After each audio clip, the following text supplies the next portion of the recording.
Welcome back, everyone, to the Pinedo Brothers Podcast. I'm joined once again with my brother, Peter.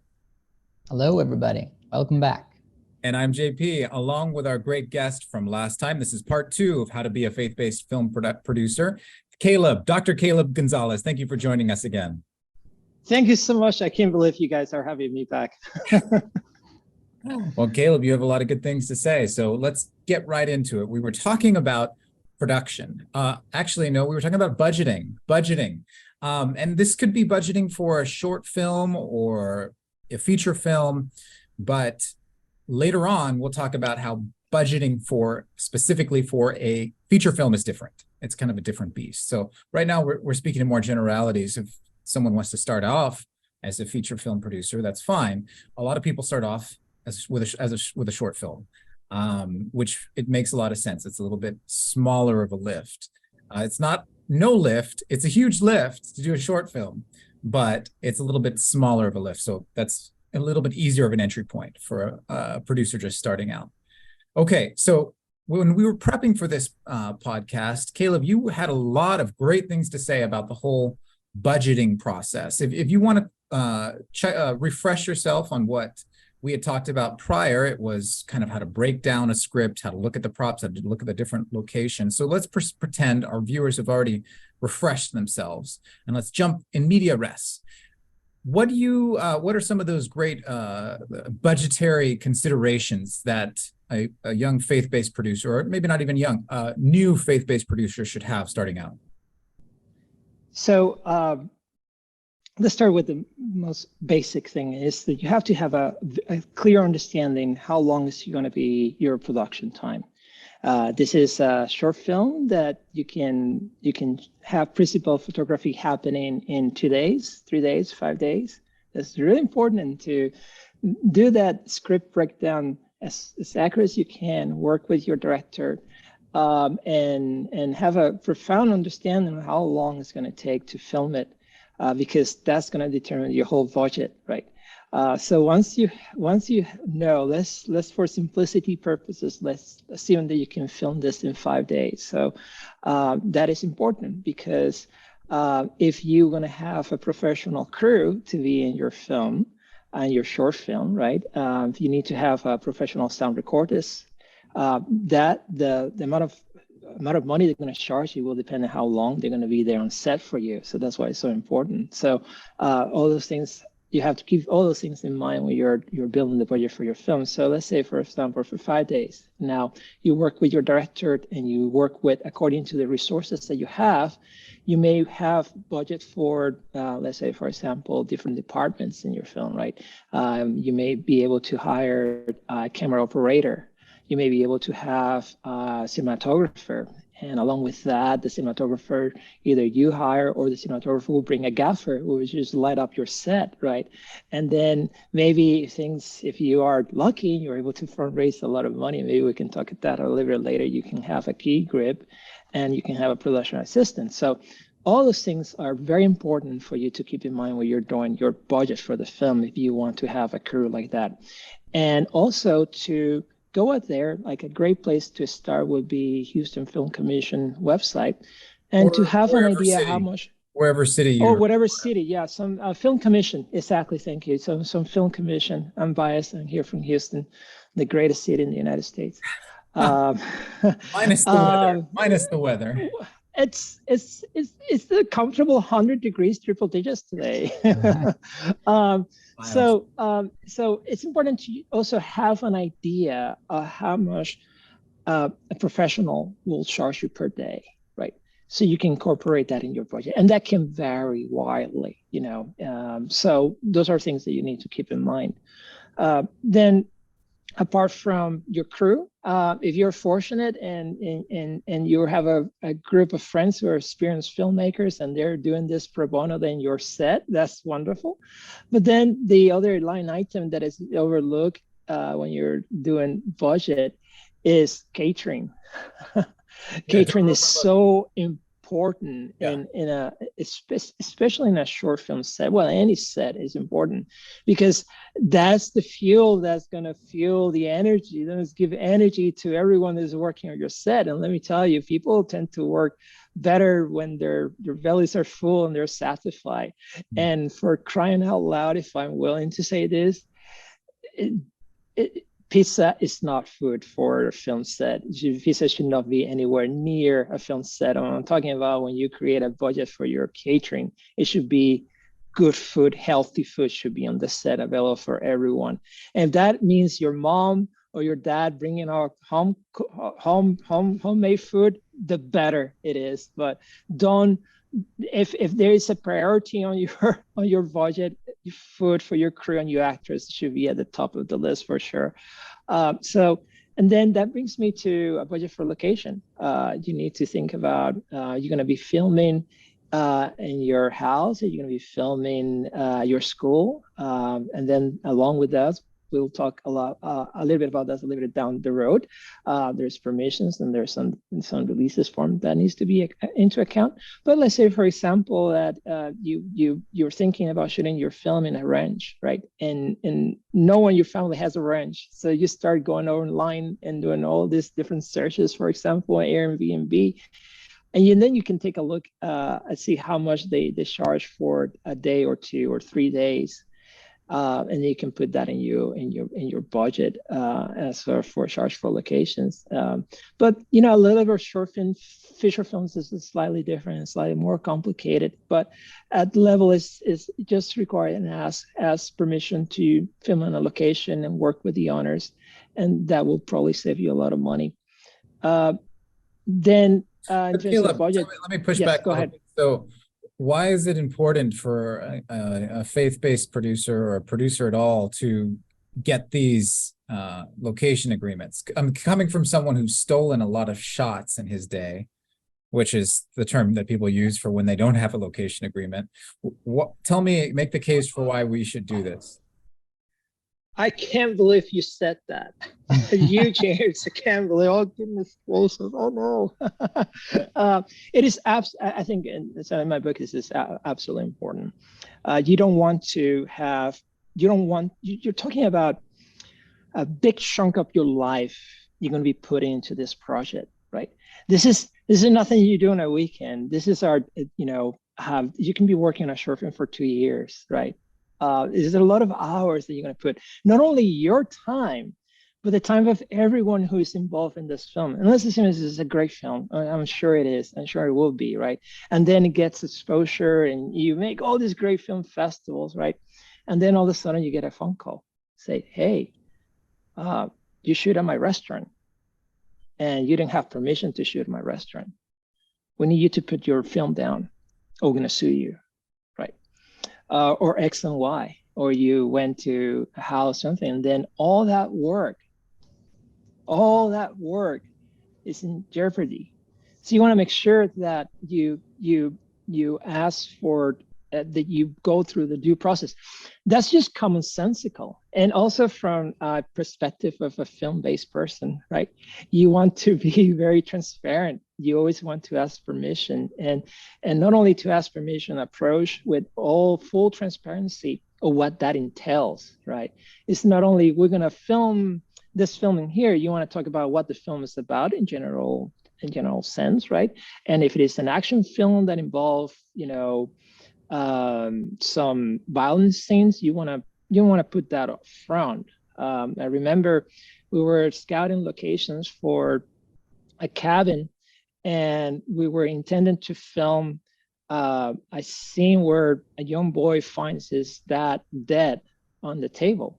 And I make sure that I articulated this to the owner of the Airbnb so that she knows that, we were intending to film this shot in here, just for disclosure. So I think the transparency is better. So hope that answers your question. Mm-hmm. Yeah, definitely. And this is especially true when you are in a sort of a privately owned location, right? Now, if you're in a public space and a public park, I think that the rules are a little bit different. unless you want to cut off traffic or cut off access, then you have to send some emails to the Parks and Rec department and let them know. In cities in LA, it's a whole different game. You have to request permissions, you have to pay fees. It's this whole nightmare. So I may understand why people would just do guerrilla style filming, you know. Yeah, well, I think the way I would respond to that would be, I when I was starting out in my career, I worked as a night watchman for a home for boys that. So this was not a film job. It was a non-film job in Los Angeles. As you know, you're doing your. They have those? Yeah. What? Well, other people were waiters. I was a night watchman. It was a home for boys who had been remanded there from the juvenile halls, and I really loved my job, and I worked hard at it, and they promoted me to be a caseworker. So I was not working overnight as a watchman. I was, actually working more with the kids. And I remember they would have speakers come by to the kids who would, they're kind of motivational speakers, like, hey, I was in a gang. This is why I got out. This is why you should avoid it. And the thing that almost all of them said was, you don't want to be looking over your shoulder every minute of your life. You don't want to have that hanging over your head where someone who's going to cap you next, like who's going to come after you. It's going to be the law. It's going to be a rival gang member. You just never know what's going to happen. And you just don't want to live like that. So obviously the stakes are not as high as a filmmaker who's stealing shots. But if you can avoid that feeling of having to look over your shoulder, I don't know if the cops are going to come over and shut me down while I'm filming in this public park. It's better if you can avoid it. It's better to get the permit and have it ready so you don't have to have that trouble. I'm not saying that I'm completely above, especially when I was starting out, just going out into a park and filming. And then when the cops pulled over to talk, the best thing you can do is just continue to talk with them, because the worst that they'll say is move along. If you're in a I thought you were gonna say hand them a donut. No. I mean, the worst thing you can say is move along. And so we do. We're law-abiding citizens, and we abide by the law, and we say, okay, we're going to move along. This is, you're just starting out with your career, so you don't have the funds for a park permit. Although sometimes they're not that expensive, especially if you're not shooting in Los Angeles, like we oftentimes were just starting out. So if you're shooting in non-LA, the park permits are going to be a lot cheaper. It's a lot easier. And look at your local film commission or other public places. Now, it's like you said, it's very different blocking traffic. Don't block traffic. Don't block traffic. If you need to block traffic, hire a police officer. An off-duty police officer is not that expensive, and it's not worth risking your crew member or your cast member's life. And I've seen that done too many times. Just don't do it. It's not, even in Hollywood, producers try to get away with that without having a cop to stop traffic. And it's just like, I've seen it happen on Hollywood Boulevard, no less. Don't do it. But if you're, shooting in a park and you don't have a permit, and you're not being unsafe, and you're a law-abiding citizen, you're going to follow what the police officer says. Sometimes the producer's role is just to keep him talking and be like, hey, how are you doing? Like, listen about the day. And the police officer likes to have someone who's not a jerk. So you might buy your production a few extra minutes. So Caleb, give me a little bit of an idea though about what are other budgetary, since we're on the topic of budget, before we get to being on set, like I jumped ahead a little bit. What are some other good budgetary considerations that producers should be thinking about? No, definitely. So depending, like, for example, you found this great location, and you may want to buy insurance, right? For that location. So general liability insurance. So that might be something that it might be worthwhile considering, not only for the location, for the whole production as well, right? Some limited liability insurance. So you may want to, there are a number of, you can do a search online for those. If you're going to be very safe, that's another budget item that you want to keep in mind. The other one is in terms of practicality. Sometimes when you hire a crew member, they bring their own equipment, right? They will bring their own lights and all those things. But there are instances where you will have to rent film equipment. It's inevitable. You may have to rent a camera rig or whatnot, right? So that's in addition, you need to keep in mind a budget for those rentals and for the insurance of that equipment, which is usually they give you the same. They give you all that is included in the price that will give you online, or it will be extra. But those are things that you want to be considering when you're drawing your budget. So insurance, liability insurance for your production, for your whole production, and this can range from few hundreds to $1,000, depending on the scope, on how many people are working on the production and the nature of your production, and budget for equipment rental, which is important as well. Nice. Okay. And this is all pre-production. This is before you start. Right. There's some other items when you start thinking about post-production, and that we can go over those fairly quickly, right? For example, paints, visual effect artists, or sound mixing for your film. Those are also very important to have, or if you want to hire an editor, that's another consideration. Most likely, if you're working a short film, you want to edit the film yourself. But these are all very important things. Yeah, we'll get to that at post-production. So I feel it's possible if you're, wanting to learn about filmmaking, you've come across this podcast, you might be feeling a little bit overwhelmed with all these things to consider. What I found when I started out was just to think about it as simply as possible. You need, let's say, 4 key things. You need a place to film. You need someone to put in front of the camera. Those are your actors. You need something to record the actors' images with decently. That's your camera. And you need something to record your actors' lines with. If they have, in fact, lines. Sometimes they don't have lines, and then your job is simpler.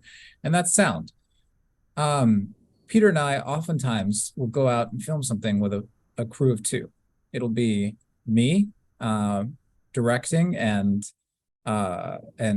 filming as the cinematographer, and Peter, he'll be producing as well as doing the running sound. And that simplifies things really quite a bit. It'll be, you will have actors that come together and are excited about what we're talking about. Generally, it's something funny that we're filming, and people have a great time and they enjoy it. And we make sure that if we're together for longer than a couple of hours, that there's food on set. That way people feel like they're getting taken care of. So really, that's what enables, we're trying to enable people to go out and create. So simplify things down to the very basic elements if you feel like you might be getting overwhelmed. I remember when I was at University of Texas in Austin doing I was the only student that was crazy enough to do a narrative 30-minute long mystery series, so narrative film, narrative story. Everyone else was doing like talking heads or news stories or game shows or things like that for the Texas Student Television. Some days, on top of doing all my classes as well, all I could do was think about those 4 things and make sure that we had those covered. Of course, that's taking for granted that you already have a script that you like, which was good. Okay, Peter, tell me a little bit more about what's the producer's life like on set. Let's dive a little bit deeper into that. Mm-hmm. Yeah, well, I think we kind of touched on it some last week. I think the word that really stood out to me is flexible and flexibility, because your job as producer, it varies much more than almost anyone else on set day to day, because the demands of the day are always going to be different. Problems on set are inevitable, and I think that's something that's super important to realize as a filmmaker starting out. Whether you're making a short film or feature film, disasters are going to happen. Like, that's just the reality of filming. And so as producer, it's your job really to be able to roll with the punches. And oftentimes it's people will be looking to you on set to kind of your energy is going to be the energy on set. You know, if some kind of disaster happens and you lose your mind, you start freaking out, that's gonna make everyone else freak out, and then you have an even bigger disaster.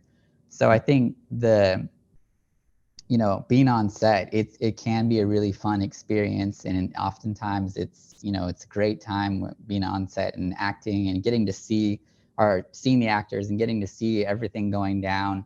As a producer, oftentimes you get a front row seat to seeing all the action happening. And if things are going smoothly, sometimes you can just sit back and watch everything, and it's a lot of fun. But I think it's important. The biggest thing to remember is to just to keep your head, and to be able to roll with the punches, because that's what people need from you. Absolutely. And speaking firsthand as someone who's, done both the producing and the directing, the director really does need that someone who can take the bumps and bruises, because if the director gets frazzled, then the product suffers so much. It's like you're going to spend all this time and money, and you're just going to be so disappointed looking at the dailies or your footage after you're done. So a good producer will take it on, that whatever catastrophe happens, and protect the director. That's great. Caleb, what are your thoughts on this? That's absolutely right. So I think the number one job of the producer on set is to protect your director. And you nail it right on the head. And that is exactly what that means. It's like, take all the bullets, everything, just stand in front of your director and handle all those things. Your director should be there with his actor, working with the crew to do the blocking and staging, to do the rehearsals. And then when he says action, to be in the moment with his actors. And I don't care how good you are, if you have someone barking and telling, we need to move out, or you cannot do that. That's the role of the producer, to be there, to be in constant communication with everyone, anticipating and reacting to anything that might be happening, so the director can be there in the moment with his actors and allow the magic of the movie to happen on set. But I also want to echo what Peter said. You're absolutely right. Being a producer is so much fun because you have such a front seat of everything that is happening behind the scene, right? And sometimes you got your moments where you just enjoy it. You just sit and you see everything happening in between takes or whatnot. So I think that's a great part. And then you get to, I don't know. I love the social aspect of it. I love, you get to meet people. You get to talk with them. You get to know them a little bit better and do all those things. But I think that once production start, if you're a good producer, all the wheels are in motion. You already did all the work beforehand, right? You're safe because you have the location, because you have the releases. You won't find yourself the cops coming in and saying you need to move out. Well, I got the permits here, right? That you did your homework in ensuring that you have good quality crew members on your set that has chemistry and compatibility, that they believe in the project you're doing, right? That you did your homework with your director, that you cast the people that you want to see in front of the cameras. You don't have to worry about that. And because you have this leader card that you always use, you're very transparent, that you ensure that by production day, everybody knows exactly how everything is what's going to be the workflow. There's not going to be any surprises, right? I'm sorry. I think it's actually quite important as a producer, is that aspect of transparency, right? You don't want to hire someone and then said, well, can you also do X and Y on the day of the set? That's going to cause conflict. And you don't want to do that. That's why transparency is so important. So when everybody comes in and you tell them, well, it's going to be most likely it's going to be between 10 and 12 hour shoot day. Everybody knows that. versus someone's expecting a 6 to 8 hour shoot day, which never happens. But that will create conflict. So you want to be able to do that. Another minor detail, also know where the closest Starbucks or coffee shop is. So you can do a beeline when it's getting late and the energy start coming down, so you can do a beeline and get coffee for everyone and things like that. And again, that's part of also catering, making sure that everybody's happy.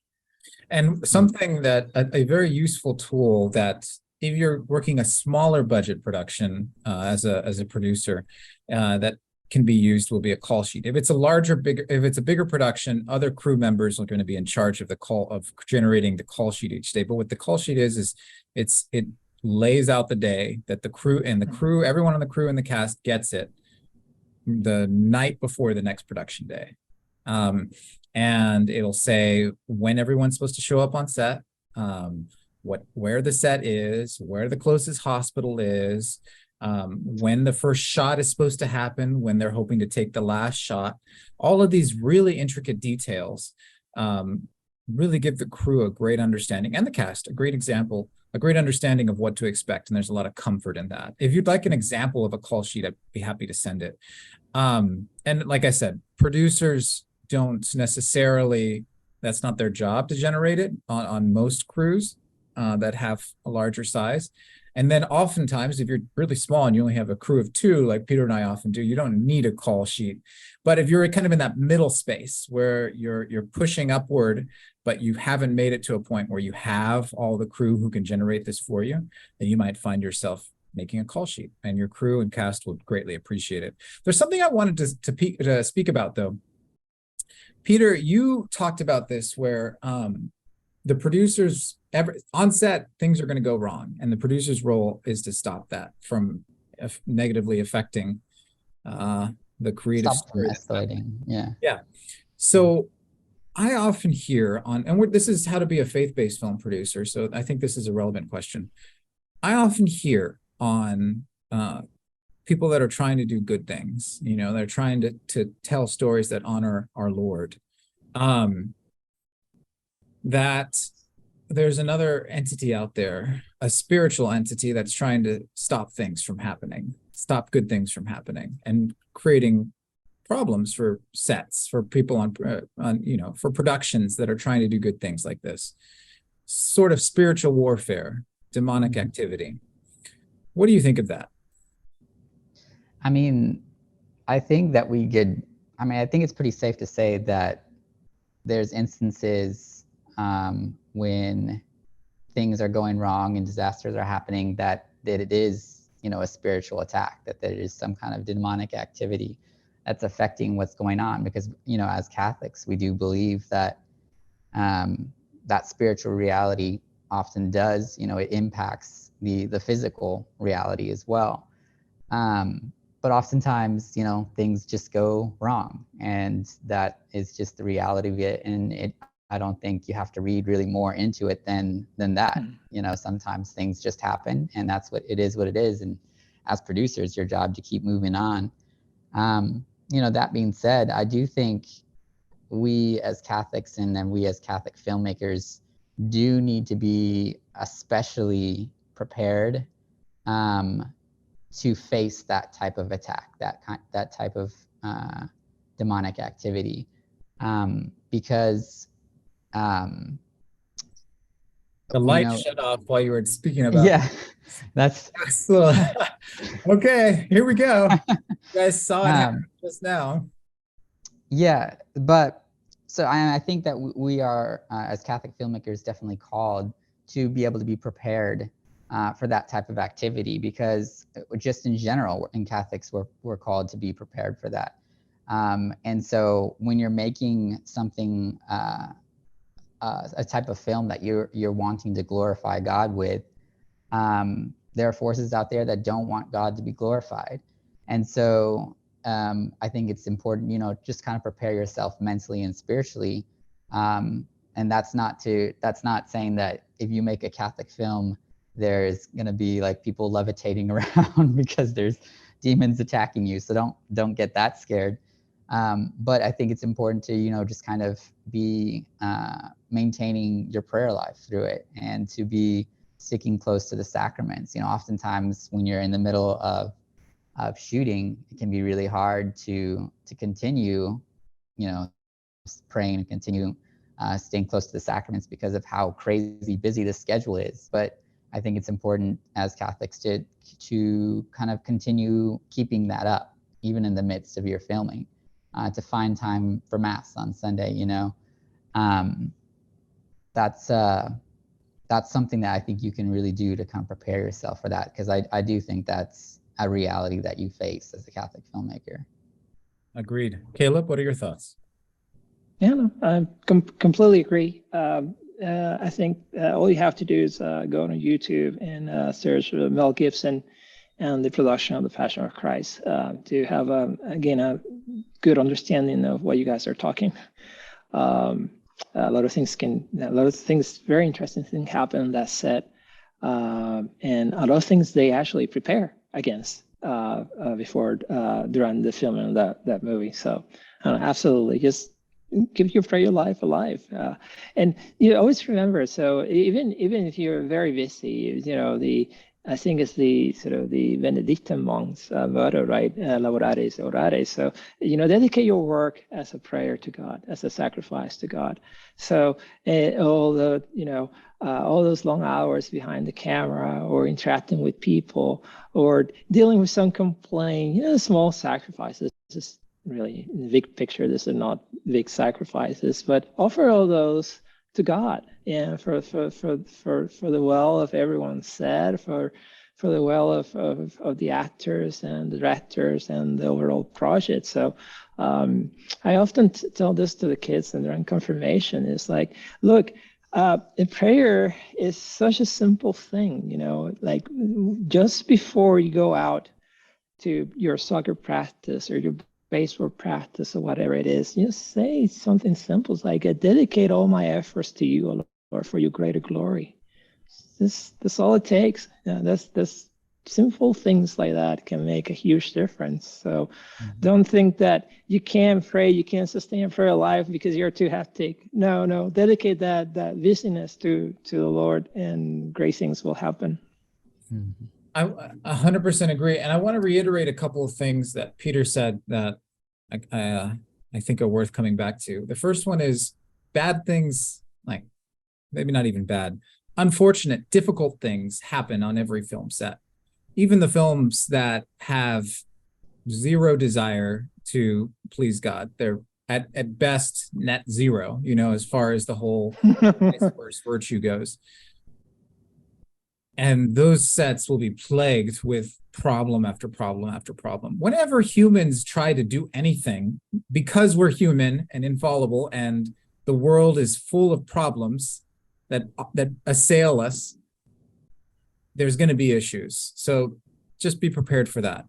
And it helps, I find, to not be looking under your bed for monsters all the time, to not be attributing things to demonic activity when you don't really know. Like you have, it's best not to be thinking about the enemy. Be thinking about God, not the enemy. And I often pray, like, if I am in a situation where things look like they could be dark, like, God, you know how weak I am. Just please take care of me. You know how, and so you just rest in God. Just rely upon that. That being said, it's true. If someone's trying to do something that the devil doesn't want you to do, that doesn't want getting out there, he can cause trouble for you, just like Caleb said.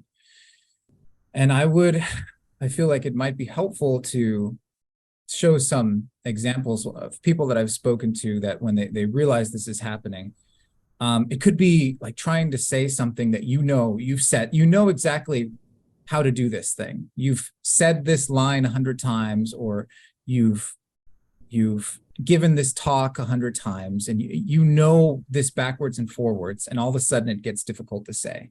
And when you just can't get the words out anymore.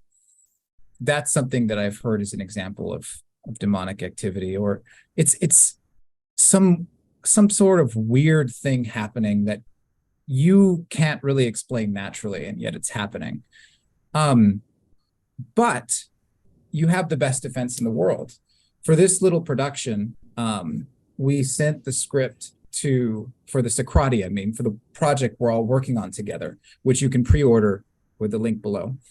We sent the script to my old spiritual director, who has been a guest on this podcast, Father Paul Donlin. And he's read many scripts in his time.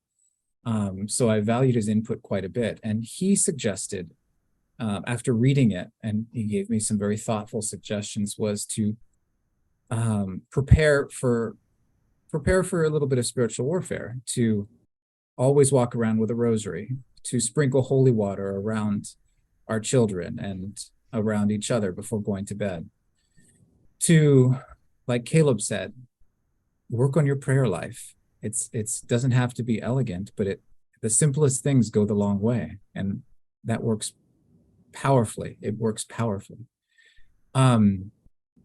So if you're worried about this, you have the weapons at your disposal, like the ones I just mentioned. Make use of them, and don't think about it too much. Let's move on. Tell me a little bit about post-production. Caleb, what's the producer's role look like when everything has been shot and we're in post-production? Well, usually you just want to don't think about the movie for a few days.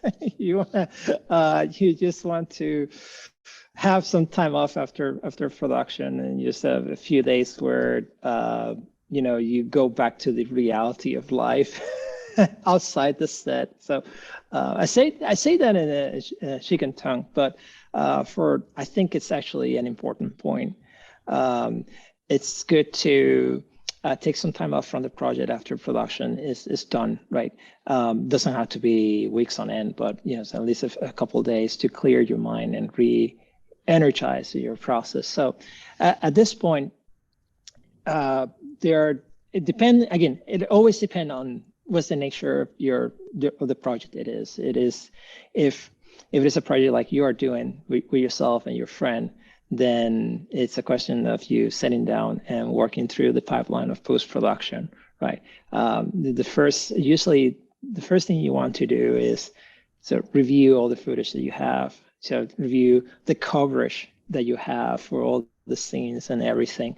And normally in big Hollywood production, all these things are happening simultaneously as big productions are rolling around. And so, sometimes you even have the editor on set. Sometimes, not always, and they're going through this whole process of assembly, looking the dailies that you have. But let's face it, in small production like this, usually you're done your production and you sit down and you see, okay, let's see what we got, and that can be a nerve-wracking experience. And I heard both Martin Scorsese and Ron Howard saying, so be ready for your film to break your heart multiple times. and Martin Scorsese says that be ready for when you watch your first assembly for your project to break your heart. and that's part of the process, right? But it is said that you make the film 3 times. I said you make the film 4 times. So, the writing of the script and the story, that's the first time where the film has been made. During production, when you actually say action, your actors are acting and everything is happening, it's really exciting. But then there's a 3rd time where your film is made, and that's in the editing room, which is the first step of assembling your film together, of choosing the best takes, of choosing, establishing the tempo of your film, all those things. I love this part. I think I love every part of filmmaking, but this is one that is actually when you see the product you harvest, right? You see, oh, I do have a film here, or goodness, we need to have pickups, or we need, whatever it is. But it's sort of the first time that this thing comes together, and it is fascinating. So that's the first part of post-production, is to look what you got, right? And start the editing process. Now, normally in a small production, you would do the editing yourself. Your film partner would do the editing. If you have a little bit of a budget, or you have a friend who wants to have the experience and add that to the CV, you will work closely with an editor. And if whether it's you who is editing your film, or it is your friend who is editing your film, I think it's very important to have a clear vision of what this film should look like, or what's the sort of the telos of the film. If you're working with an editor, this should be happening even pre-production. You should be talking with that person, so that person knows the script and knows the story, so that when the assembly comes together, it is a reflection of that. Right. And that's just to cut in, I want to reiterate that's so crucial, is the producer, when he takes on the role of a post-production supervisor, when he's bringing together all these different team members, he needs to communicate the telos of the film. He needs to understand how all these pieces need to fit together to communicate the story that we're all telling together. So he kind of becomes the director. The on-set director is communicating what's happening on set as they're capturing. But then after the film is into post-production, the post-production supervisor becomes the person that's communicating all these different things. And there's a lot of different departments that we have to think about. There's the editing, like you said, there's sound mixing, there's color grading, there's visual effects, there's the composing, and all of these things could be done with a minimal budget. If you have a minimal budget, you can look for Adobe Creative Cloud. If you're a student, is $29.99 and it's tax-free, and it gives you all the tools you need to do the things that I just said. They're all built into Adobe Creative Cloud. So for a month's worth of editing, it would be $29.99, and if you're doing it all yourself. On the same time, you could spend the majority of your $1 million budget in post-production. Generally, you do spend more in post-production than you do in production. So it depends where your project lies.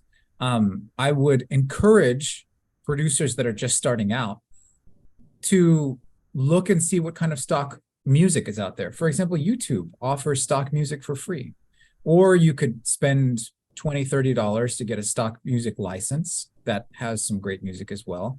I use story blocks from time to time for our smaller productions, and the music there that you get with that monthly subscription is not bad. It's not bad. You can do a lot. Peter, what are some of your tips and tricks? I know, Caleb, you had a lot, but I want to make sure we get Peter's thoughts in on this part. Yeah, I mean, I think it really, to me, when I think of post-production, is patience. Because these things really take a lot of time, and especially with the editing, it can be a kind of grueling process of just going through, finding the best takes, and then organizing all the scenes. These are important steps that all have to contribute and build on each other to make that final product. But just throughout the whole process, it's just going to require a lot of patience. And so I think as a new filmmaker, as a new producer, first time working on something, that's the main message that I would convey during post-production, is just stay patient and stay as positive as you can during that very grueling process oftentimes. I mean, it sounds like Caleb likes it a little bit more than I do, but to me, it's definitely not my favorite stage of production. But what's that? That's understandable. Everyone has their favorite. Sorry. Yeah, but it's all, there are exciting moments in it too, because when you look through, look, we got this really great take right here. This is really awesome. Or we captured this, or visual effects start coming in. That's super exciting. So there are highlights in there too, but throughout just maintain patience. That's what I would say. Yeah, definitely. Sorry, I think you cut out there. So what was the last thing you said? Because you cut out. I was just saying there will be highlights in there too. There's going to be good high points as well when you found this. Oh, I found this really awesome take here. Or like when you start seeing the visual effects coming in, that's super exciting. to see that magic happening on the screen there. But throughout it all, just kind of maintain that positive attitude, and that's what it's going to keep you going all the way to the end to see that final product. I love it. Okay, well, let's shift gears a little bit. We've been talking about the combination of short films or feature films. Let's focus specifically on feature films, because perhaps you've done your short films now and you're listening to this podcast for some tips and tricks about how to make the jump to the feature film. The first thing I would say is there is a bit of a mind shift that you have to be aware of. The stamina that's involved with a feature film is markedly different. So it's a little bit like preparing more for a much longer run than the short film is. The short film, I hesitate to call it a sprint because, like Caleb said, it could take 2 years. But the marathon of the feature film is definitely a lot longer. So be mindful of that. Make sure you're getting enough sleep, you're getting enough food. Yeah, you're taking care of yourself, because you can't afford to break down in the middle of your feature film. Your feature film's never going to get made. And then another point that I think is important to bring up is the financing side. We've had some comments here on our past podcast about financing.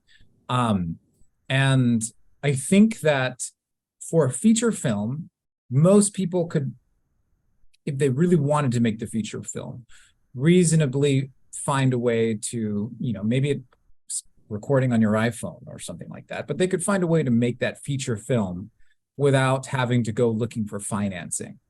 When you're doing, they can find a way to make that short film without having to go to look for financing. When you're making a feature, looking for getting financing attached to a film is a big part of what a producer does. It's one of the most integral steps. Caleb, what are your thoughts though? Like, how do you see the financing aspect of a feature film different from a short film? Oh goodness, the scale. How much money you need to raise is the biggest difference.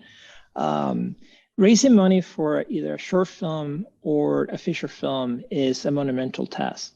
I think it's, to be quite honest, is probably the hardest part as a producer, at least at the level that I am. Because you need to find people who believe in the message and the story that you're going to be telling. And the dynamics are very different between a short film and a film. So if you're raising money for a short film, really, what you're looking for people to invest in you, right? In your vision, because they're just going to give this money away. Short films, they're very rare exceptions, but the short film is not going to make money, any significant amount of money for the most part. Generally speaking, I guess probably 99.9999% of short films will not make money, unless it finds itself in some sort of short program or things like that. But those are more the exception. Now, for feature films, the biggest difference is that now there's a market for a feature film where you can either find distribution for it. You can either find yourself if you make a great films and you go to a film festival and you sell it for a distributor, you can either go to movie theaters and be distributed in movie theaters and then go through that whole process. Or if you're self-distributing, you can sell your film to one of those streaming services, right? Or put it out there, or find or sell it on video on demand. So there are different venues to create revenue.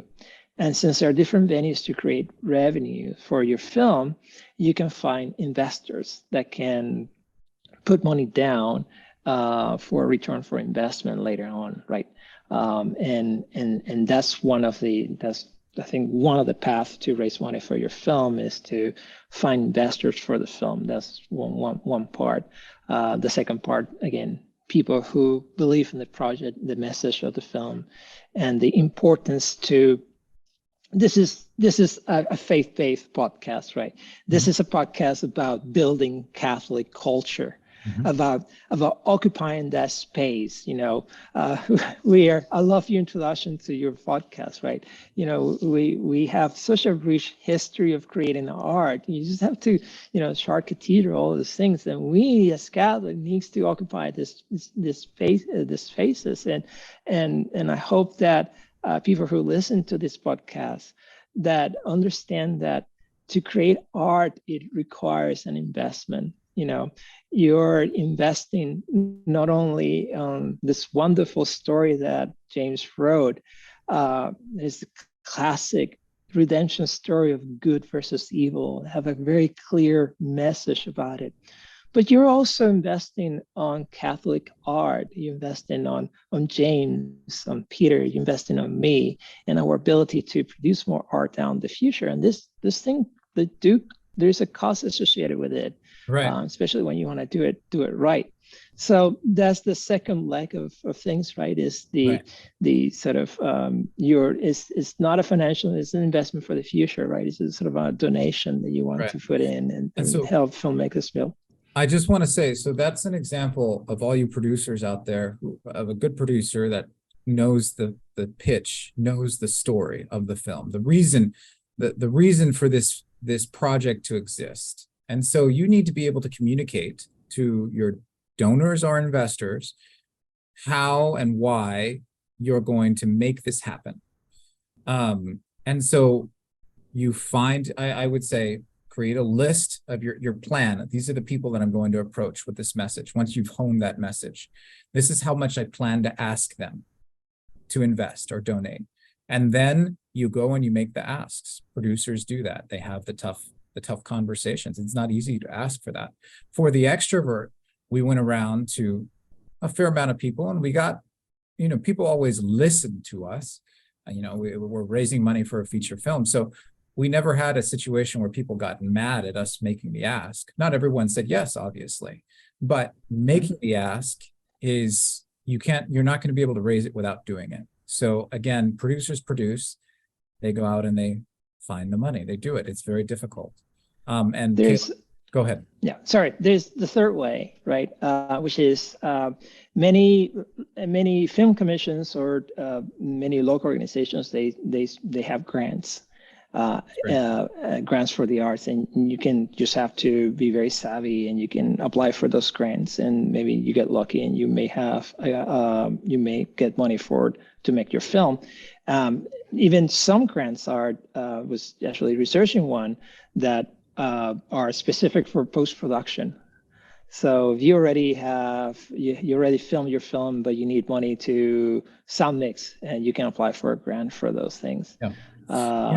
I'd hate to cut in, but we're running short of time. And I think if you want to hear more about the financing side of things, there's a lot more we could go into, like Caleb is cutting him off right now, but leave a comment, let us know what your questions are. We'll address it. We'll even, if there's enough, desire for it, we'll have a whole podcast just about the financing side. Is that okay with everyone to move on though from that? Okay. Sure. Yeah. We want to talk about marketing and distribution as well. Because Peter and I are sharing here some of the biggest lessons we learned from the extrovert. You need to go out and we need to do these things better. And when you're talking about a feature film, you need to be thinking about marketing and distribution before you actually start making the film. Before you start doing pre-production, you need to develop that marketing plan and that distribution plan prior. Caleb was already talking about that. It goes into the investor pitch, the fact that you have come up with this idea. And I think it's worth having a podcast all about marketing and distribution as it is.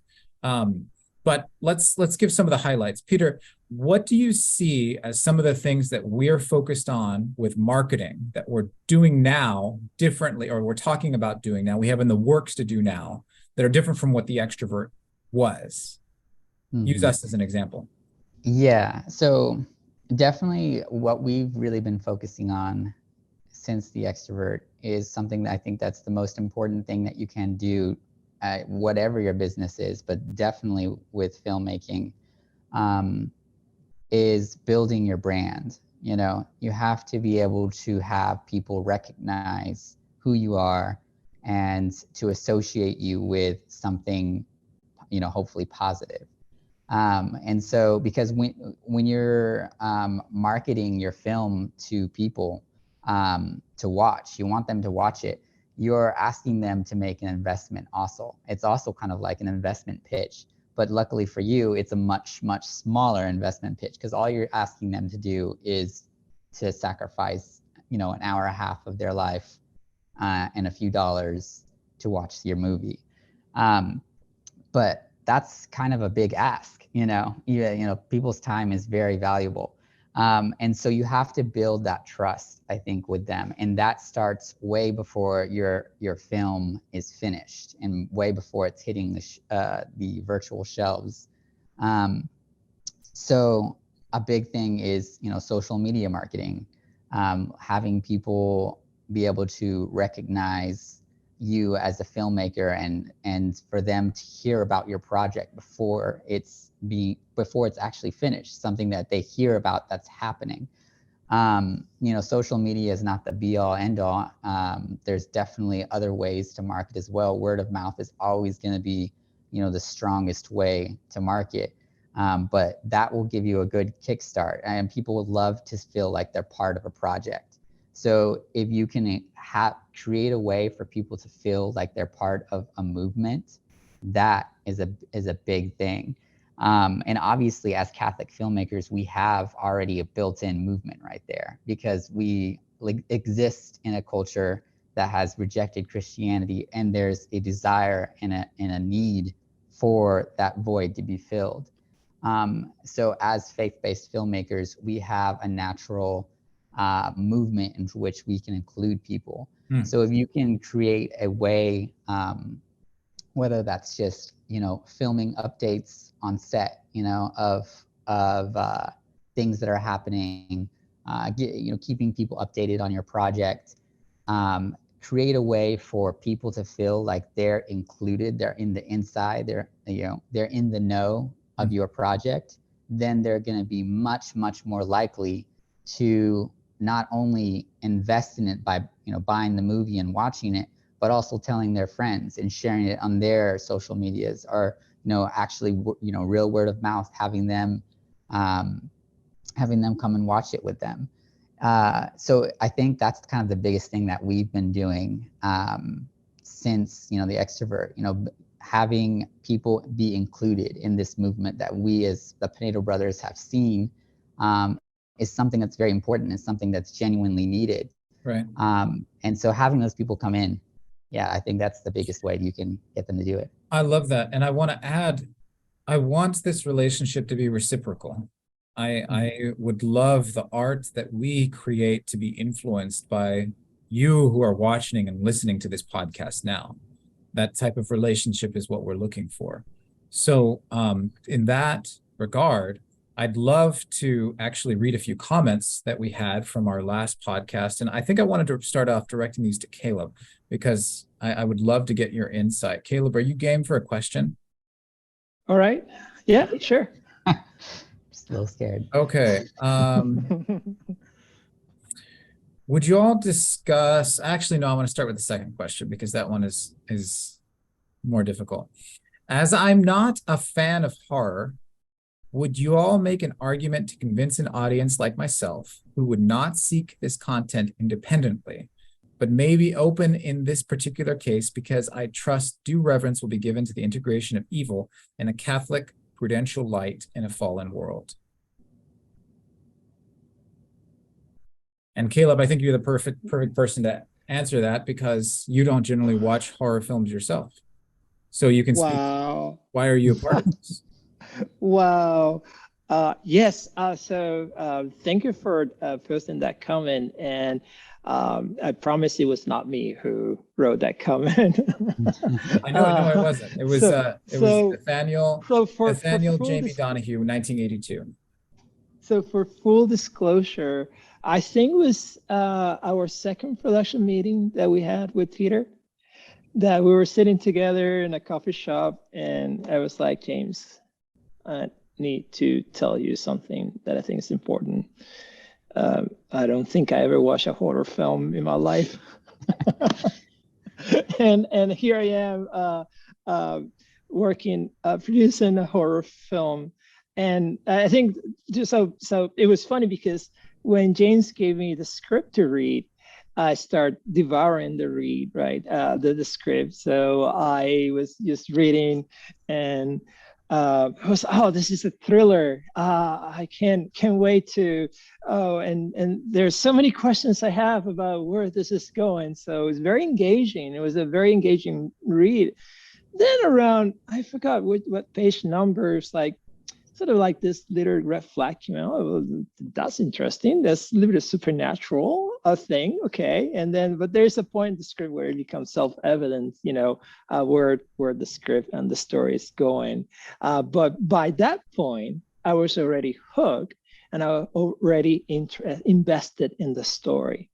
So to answer the question from the person who posed the comment, I think it's a twofold answer. I think, honestly, if you're a person with that disposition, you yourself have to make that determination. It's a question of prudence, Sure. whether or not you want to watch or not, right?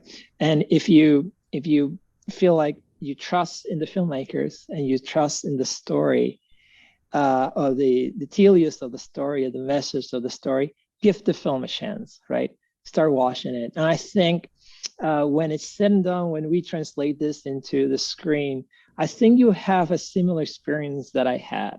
That you will be so engaged that you want to know how the story arcs of these characters will end. And that's what will drive you to keep watching and see what's happening. And then all this things going to be happening. You have kind of understanding of it. I think that's the best way to approach it. Just give the film a chance. You will be so engaged with the story, and that you will stick with it till the end, because you want to know how all this will resolve, what's the end of the film. So for whatever it's worth, I think that's the best that I can tell you. Can I offer a quick addition too? Yes, please do. Okay, yeah. So, I mean, I feel like I can also comment just because I wrote a horror action book, and I also am not the biggest fan of the horror genre either. I do like some horror films, but it's definitely much more rare. But I think what to me makes the difference is that in general, most horror films, at least from what I've seen and heard, really focus on the horror for the sake of the horror, for the sake, focusing on the, the gruesomeness for the sake of that gruesomeness. And that's not what this film is doing. It's a horror film, but it's focusing and shedding light on evil for the sake of saying that there's something else, there's something that's deeper, and there's the existence of good. And that's something I think that really is not apparent at all in a lot of different horror films. And that's what I kind of put, in the Unfollowed, is that you're showing this deep, horrifying reality, but not for just the sake of focusing on something deeper. And I want to jump Peter, I'm sorry, Peter, you're absolutely right. I think you described perfectly. That's what kept me engaged reading the script, because there was a reason for things that were happening, and they were self-evident to me, and that's why I didn't stop or put it down. I want to keep reading. You're absolutely true. And I want to add to that as well. So the subtitle of this film, if you click on the link to pre-order, you'll see it, is A Texas Fairy Tale.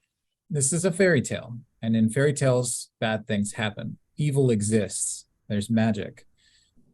However, as Chesterton would often talk about, there needs to be a respect for the magic, for the grace that comes through. Tolkien would also speak about that. We had trouble when we were writing the script because we understand that good is so much more powerful than evil. So how do you not just immediately have good, an angel come up here and just mop the floor with all these demons that are happening, that are wreaking havoc in our characters' lives? Well, free will exists, and it happens. So that ultimately plays a huge role in the script. And that creates a lot of horrific events, a lot of sad things, a lot of terrible things. But we understand fairy tales as we're writing this. We understand the proper respect given to magic, the deep magic, like Lewis talks about. So if you like Tolkien and Chesterton and Lewis, you'll probably enjoy this horror film. It's told with the same sort of understanding for, or same sort of respect that these storytellers had when they were making their work. It's told through a medium that they didn't use. They didn't make horror films, and we respect our medium of a horror film. But it has that same sort of imprimatur, to use a Catholic term. And we're running seriously over. I'm so sorry. I need to just, I want to motor through a couple things. What's the difference between thriller and horror genres? So I like Hitchcock's explanation of that, where a horror is where you see that there's a bomb behind the door and you're like, you know that the character's about to walk through, you know something terrible is going to happen. And a thriller, it would be something jumps out and you weren't expecting it. The character opens the door and the bomb goes off and you weren't expecting it. So they both can work within the same sort of film. But there's the different sort of anticipation versus surprise that goes into it. And then horror often generally has a lot more of the grotesque attached to it. Not necessarily, but it's in there a lot. One more thing. Do you believe that a writer-director should keep budget in mind while writing, or just focus on a good story? I think we'll have some disagreement there. Well, Caleb, you're shaking your head. Why don't you go for it first? I think when you're writing the story, the sky is the limit. You should write the story that you want to write. And then worry about budget and all the things. And then reality will strike you in the head, and then you have to think about things. But when you're writing, that's the purest expression that you can possibly find. Just allow your imagination to take you over. And then you will sit down with a producer, and producer will set you straight. I like it. All right. Well, yeah. I have probably a different opinion on that, but I left it in the comments. So I'm glad that we got to have someone else give his opinion. Peter, any final thoughts for us? No, just thanks for joining us again, Caleb. This has been awesome. Caleb, yes. Goodness gracious! Thank you for having me. It's a great honor to be with you guys here and to share this with the audience. And I hope the audience by now was a little bit patient with me. I sometimes get too excited, so I'm trying to keep it. Trying to be good. That's great. Caleb, you were great. Thank you so much. Echoing Peter, and I hope, would you be open to join us again sometime? Of course. Yeah, of course. Wonderful. Wonderful. All right, everyone. Thank you so much for joining us here on the Pinedo Brothers Podcast. For Peter and JP, we'll see you all next time. Thank you for listening to this episode of the Pinedo Brothers Podcast. We hope you enjoyed it. And if so, please consider subscribing, and commenting below. That really helps. This episode was edited and recorded by me, JP. Makeup was done by no one, if you couldn't tell. The Pinedo Brothers are Catholic filmmaking brothers working to revitalize the world of Catholic art through film. For more information on us, check us out at pinedobrothers.com. Thanks again.